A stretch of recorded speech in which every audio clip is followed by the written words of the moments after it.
Nimetoka kule nikatazama nikasema tu umepatikana. Kule pale kutoka salama.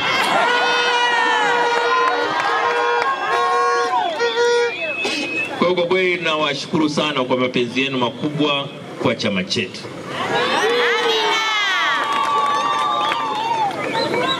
Na nitumie nafasi hii kwa kweli. Kwanza nyinyi mnajua mimi nilikuwa mbunge wa Songea mjini miaka 10.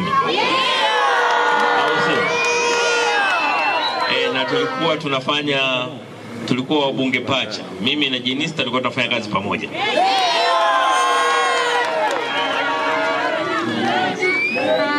Na wakati fulani mnakumbuka niliwaibieni kata 2 kutoka kwa jimbo hili nikaingiza Songea mjini.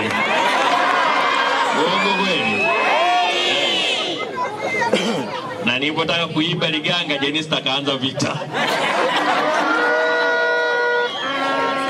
Akasema chukua kata nyingine yoyote lakini Liganga tutapigana. Kwa sasa nimejua kwa nini alikomana Liganga, kwa sababu ya mapenzi yenu makubwa kwa chama cha Mapinduzi. Kwa kweli nawashukuru na naomba tuendelee kukisimamia chama chetu, kwa sababu tunajua kwamba chama hiki ndio kinafanya nchi yetu iendelee kuwa madhubuti, nchi yetu iendelee kuwa na amani, nchi yetu iendelee kuwa imara. CCM oye! Lakini pia chama chetu ndio ambacho kinatambua kina wajibu wa kutumikia Watanzania wote mijini na vijijini bila kujali dini zao, rangi zao wala makabila yao. Chama chetu ni chama cha wananchi wanyonge.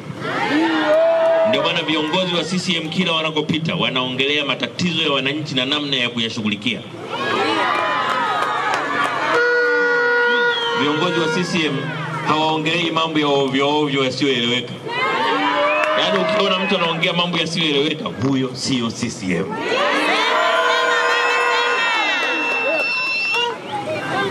Na hata huko mkiwa mnatembea nyie mkizunguka angalia neni. Ukiona mtu anaongea mambo ya ajabu huyo sio CCM. Ukifika mahala unakuta kwa mfano kwenye kata yenu kule mtu anasema hapa kwenye kata hii uchaguzi mwaka huu utafanyika, unajua huyu sio CCM. Kwa sababu wana CCM wanajua haki ya raia ni kuchagua na kuchaguliwa. Na hapo ndio tunapopata nchi yenye maendeleo, nchi inayotambua wajibu wake na chama kinachotambua wajibu wake kwa raia. Kwa hiyo nitumie nafasi hii kuwahakikishieni kwamba kwanza CCM itaendelea kuwa chama cha wananchi wanyonge. Pili, CCM itaendelea kujihangaisha zaidi na maendeleo ya watu wetu. Mmeona katika miaka hii 4 chini ya uongozi wa rais wetu, mwenyekiti wa Chama cha Mapinduzi Daktari Samia Suluhu Hassan, maendeleo yaliyopigwa kwenye nchi yetu kwa miaka 4 hayajawahi kutokea.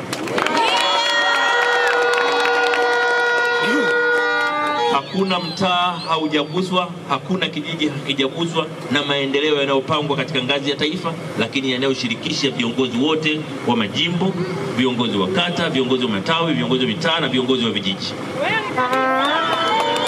Na hii ndio tofauti kubwa ya Chama cha Mapinduzi na vyama vingine vya Afrika, kwamba chama chetu kimejikita na maendeleo ya watu.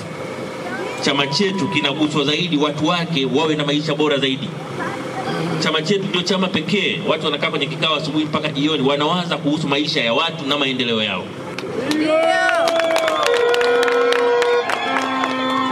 Na ndio maana watu wote wenye nia njema wakienda kanisani au msikitini hawasahau kusema Mungu endelea kuibariki CCM. Mungu endelea kuibariki CCM. Mungu endelea kuibariki CCM.